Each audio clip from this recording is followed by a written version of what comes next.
Syrian situation has developed very rapidly in the last 10 days.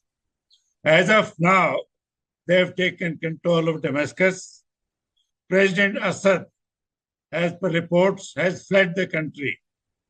The army chief of Syria has told his officers that Damascus is now in the control of the militants or the attackers or the rebels, and Assad's forces have fallen.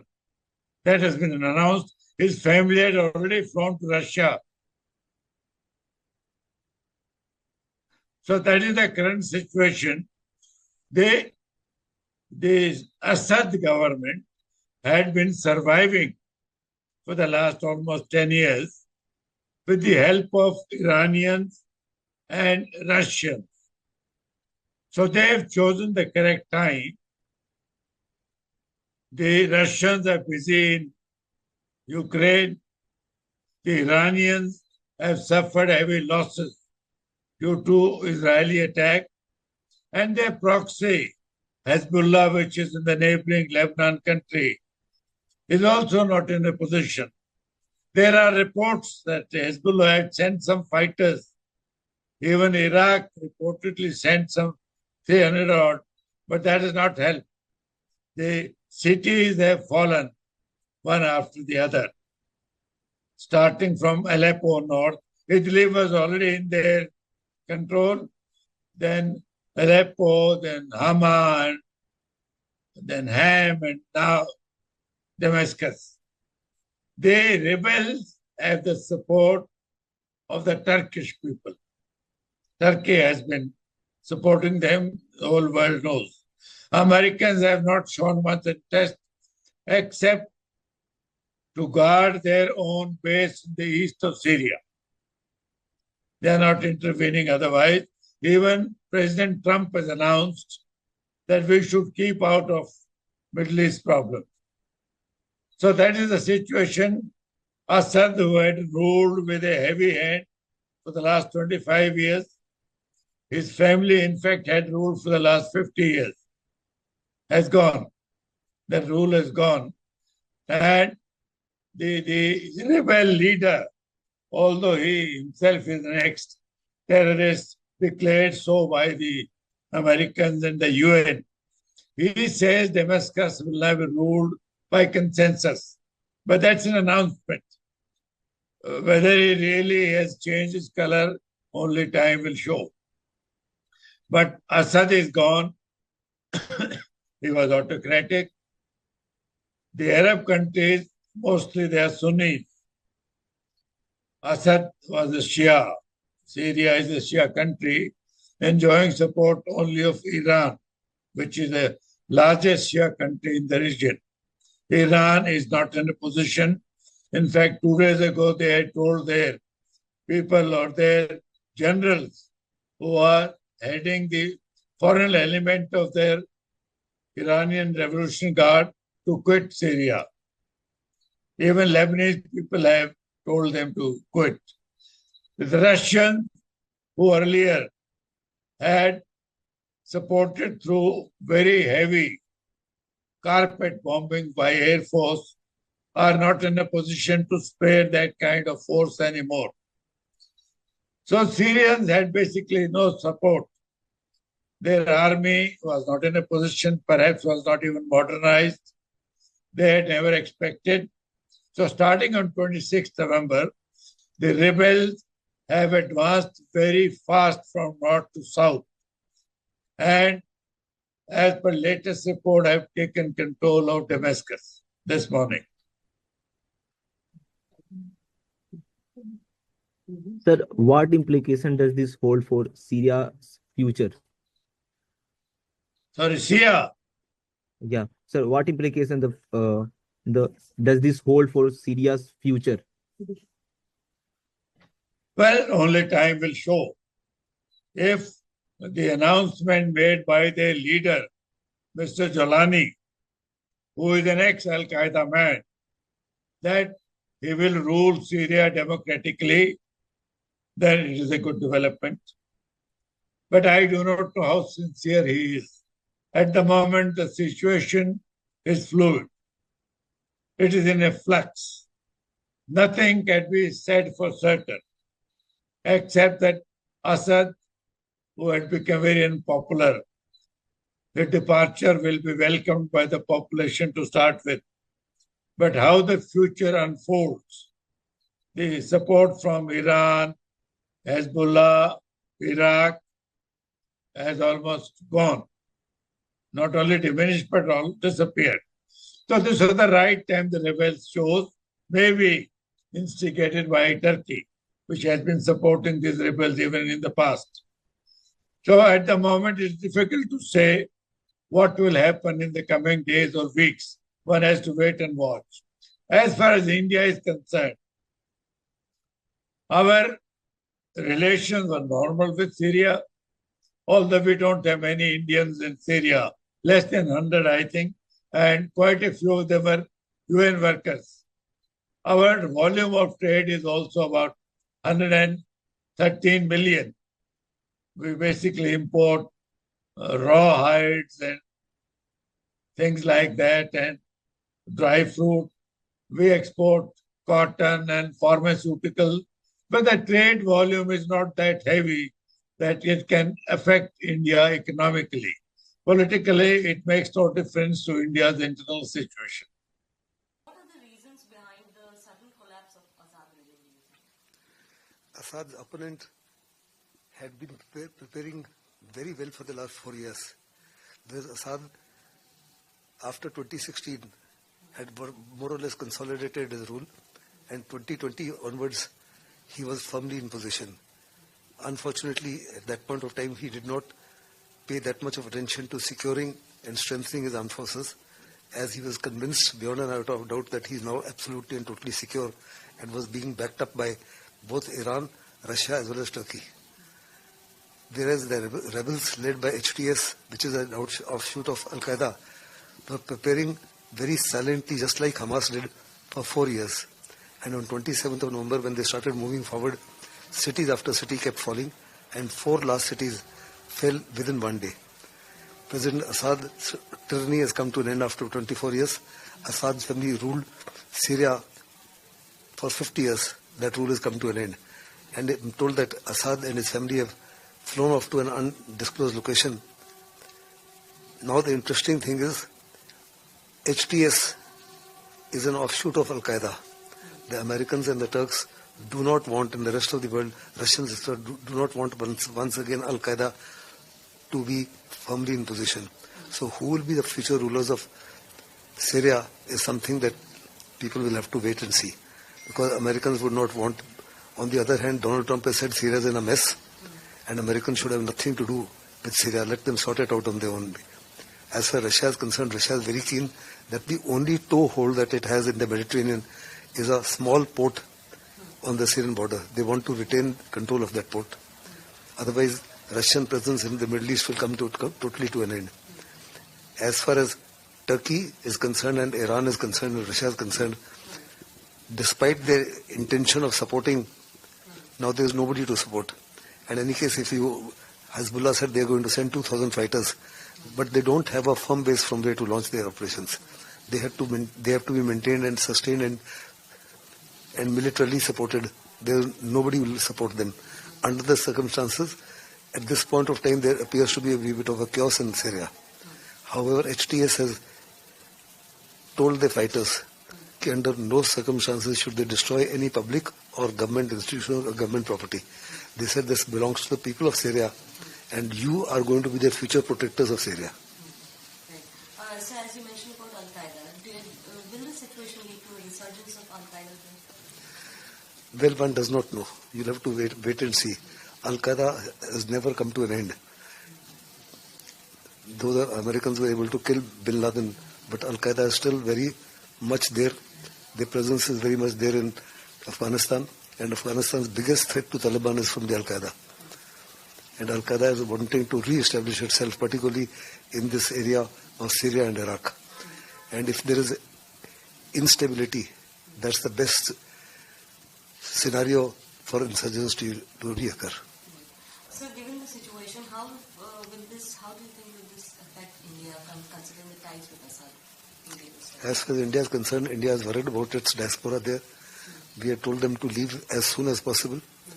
But before even they could have left, Syrian capital has already fallen, and Syria is totally now in the hands of other forces, Americans, Turks, as well as the HTS. Apparently, there is going to be no bloodshed. They have appealed that under no circumstances should they destroy civilian property or attack civilians. Hence, I think Indians there will continue to be safe, but they've been advised to remain in touch with the Indian embassy there. So, what do you think what insights can be drawn from Trump's statement that this fight is not ours? Trump has very categorically been saying that under no circumstances should America be involved in any war whatsoever. He says that within 24 hours of taking over, he will try and bring the Ukraine-Russia war to an end. He also saying that something similar will happen in the Middle East. And under no circumstances, if he wants to improve the quality of life of Americans, strengthen the economy, and make America first, America's involvement in any war hereafter would be something that will be contrary to the American interest. It is for this reason he says Syria is an absolute and total mess, and the American government should have nothing to do with that. Let them sort it out on their own way. That's a very clear message to the Biden government that under no circumstances should they assist or do anything in Syria that would be contrary to American interest. Asad के साथ नई दिल्ली के मौजूदा संबंध को देखते हुए यह विकास भारत को कैसे प्रभावित कर सकता है? ये भारत के लिए चिंताजनक बात है, इसलिए कि जो ग्रुप्स हैं वो उनका पास्ट पिछड़ा जो था वो तो सब बहुत आतंकवादी था, और ये सभी लोग भारत के विरुद्ध रहे हैं कभी न कभी. इनके लिंक पाकिस्तान से रहे हैं शुरू के. और दूसरी बात ये कि हालांकि उन्हीं ने अब कहा है कि वो बदले की भावना नहीं लेंगे और डेवलपमेंट का काम करेंगे, लेकिन इस तरह की बातें हम सुन चुके हैं. पहले भी तालिबान ने भी यही कहा था कि इंक्लूसिव गवर्नमेंट बनाएंगे. तालिबान ने कहा था कि औरतों का भी रोल होगा, माइनॉरिटीज का भी रोल होगा, लेकिन बाद में वहां पे जो हालात हुए उसमें किसी को कुछ नहीं मिला. और पश्तून डोमिनेटेड जो तालिबान थे उन्हें लगता है ऐसा कि कहीं ये तो ऐसा नहीं करेंगे, ये भी कर सकते हैं ऐसे. लेकिन दूसरी तरफ ये भी है, ये कई भागों में बटे में है. इसमें 4 बड़े ग्रुप हैं और छोटे छोटे बहुत से ग्रुप्स हैं. अच्छा, इन बड़े ग्रुप्स जितने हैं इनकी चारों की आइडियोलॉजी अलग है, और डर इस बात का भी है कि इनका आपस में भी झगड़ा हो सकता है किसी समय पे. ये आने वाला समय बताएगा, लेकिन ये है कि ये संकेत अच्छा नहीं है. इससे आतंकवाद फैलने का डर लगता है. तो क्या ये सुरक्षा स्थिति भारत की सुरक्षा के लिए खतरा पैदा करते हुए अल-कायदा का इस्लामिक स्टेट प्रतिकार का कारण बन सकता है? फौरन तो नहीं, हाँ लॉन्ग रन में हमको हो सकता है कि ऐसा हो. लेकिन एक सेकंड हम फिर से बोलेंगे इसको जरा से. क्या यह स्थिति भारत की सुरक्षा के लिए खतरा पैदा करते हुए अल-कायदा और इस्लामिक स्टेट इंतकाल का कारण बन सकता है? देखिए, अगर ये आतंकवादी ग्रुप इराक में आते हैं तो मैं समझता हूं कि कोई खतरा बन सकता है. और वहां पे तेल की सप्लाई है, वहां पे एक दोबारा से अराजकता फैलती है, तो वो एक खतरे का विषय बन सकता है. और अगर ये सीरिया के अंदर सीमित रहते हैं और वहीं पे इनके आपस में झगड़े होते हैं या एक स्टेबल गवर्नमेंट बनाते हैं, तो इमीडिएट इतना खतरा नहीं होगा भारत को. हाँ, इससे पहले की जो हुकूमत थी वो सेकुलरिज्म पे विश्वास था उसका, हालांकि थे वो भी काफी डिक्टेटोरियल रिजीम थी, तानाशाह की तरह काम करते थे. अब देखना यह है, लगता है ऐसा कि एक तानाशाह को दूसरा तानाशाह तो कहीं रिप्लेस नहीं कर रहा. इस बात का खतरा जरूर नजर आता है. सर, बात करें अमेरिका के डोनाल्ड ट्रंप की. ट्रंप के बयान पे हमारी लड़ाई नहीं है, यहाँ से अंतर्राष्ट्रीय प्रधानमंत्री जीत जा सकती है. देखिए, ये ट्रंप साहब को कोई जरूरत नहीं लड़ने की. उनका काम मैं समझता हूं कि इन जो संगठन थे वहां के ऊपर, तहरीर अल-शम्स जिसने बशर अल-असद को हटाया है सत्ता से, उन्हीं ने कर दिया. और दूसरी बात यह है कि अमेरिका की बेसिक पॉलिसी जो थी रिजीम चेंज की थी, तो रिजीम चेंज हो ही गया. अब उनके माध्यम से अब ये देखना है कि आने वाली रिजीम के किस तरह के संबंध होते हैं अमेरिका के साथ. Well, as you know, in the last week or so, we have seen that the Aaj Tak News Channel, which is a group in the northwest, had taken lead along with the Free Syrian Army and several other smaller groups, and taken major towns, especially from Aleppo, Hama, and Homs. And now the reports today have come that they have also entered Damascus, which means the capital, and some reports are indicating that the army says that President Assad's regime is no longer there. So it appears that President Assad has left the country and his regime has fallen as per the recent reports.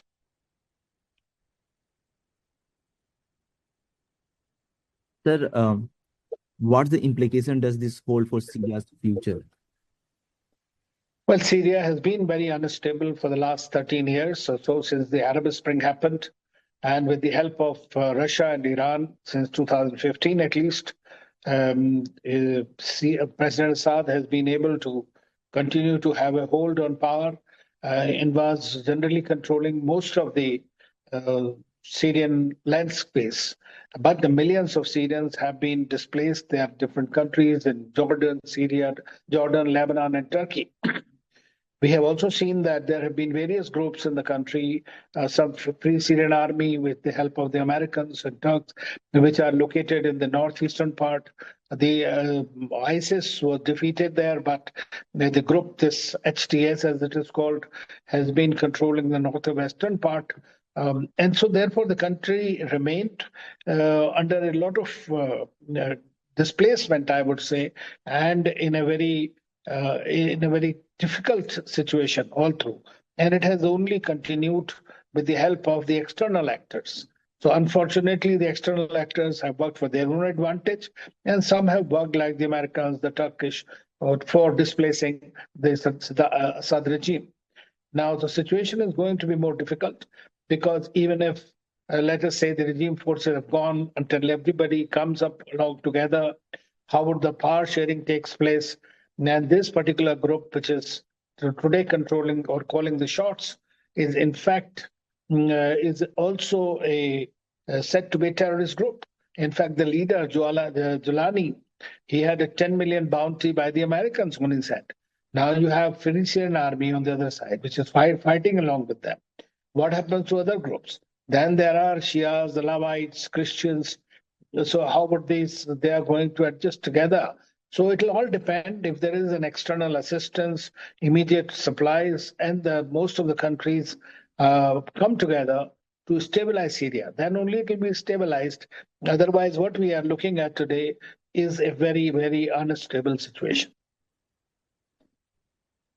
Sir, but why and how this conflict all of a sudden happened? It did not happen all of a sudden. You know, there have been these groups which have been working. And in fact, HTS, as it is called, this Hayat Tahrir al-Sham, those who have been observing it know that they have even tried to have their own salvation government. And they have been running the show for quite some time. They have been strengthening themselves. And today it has become easier because, as you know, that Russia is distracted totally. Russia has two bases there, one naval base, one air base. And some of the army forces there. But they were withdrawn to fight in Ukraine.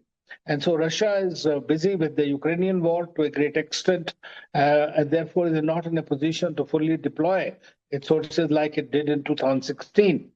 And Iranians also are having a one-on-one with the Israelis, and Hezbollah, which was always supporting them from Lebanon and other places, and in Syria as well, has also been decimated in its war with Israel in the last 1.5 years. So that is why the HTS and the Free Syrian Army really thought, and Turkish, of course, which want to fight the Kurdish groups there, tried to think that it was an opportune moment for them because at this time, according to their calculations, nobody could have come in support of Assad. On the other hand, Assad himself has not been doing good service to himself or for the people. I mean, people have been disenchanted at the grassroots, as is currently seen when they are welcoming all these, calling them liberators, basically. A lot of people have been political prisoners in jail. The Americans have not been liking them, so they have been undermining his regime. Sanctions have been imposed. People have been in a very bad shape. So therefore, it was a right kind of an opportune moment for, as per the calculations of these groups. And the Assad regime really fell like the pack of cards. गर्मियों की छुट्टी होने वाली थी, मेरे पापा आने वाले थे, तो हम लोग सभी खुश थे। तो मैं एक बेड पे चढ़ के डांस कर रहे थे, डांस कर रहा था, लेकिन वो पहले ही आ गए। फ्रीज। तो मैं उस समय तो कंटिन्यू नहीं कर सकता था, तो फ्रीज फ्रेम टाइप का हो गया। कसम पैदा कर